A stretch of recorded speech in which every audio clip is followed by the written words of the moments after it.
3 على 2. 3 على 2 الآن انفراد. خلصت المباراة. خلصت المباراة بالتمريرات، بالبساطة، بالسلاسة. الشباب 4-0. 4-0. أقصر الطرق إلى المرمى.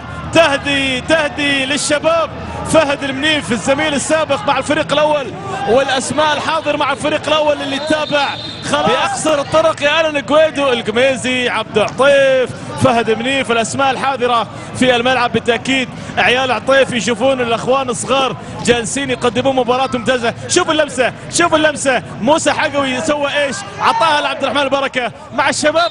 يعني مو مهم من اللي يسجل، لأن الفريق يعمل ككتلة واحدة. وعبد الرحمن البركة أكثر لاعب يمرر في مباراة اليوم، هو يجد نفسه منفردا ويسجل الرابع. وأتت الرصاصة التي بالتأكيد أقل ما يوصف عنها بأنها رصاصة رحمة.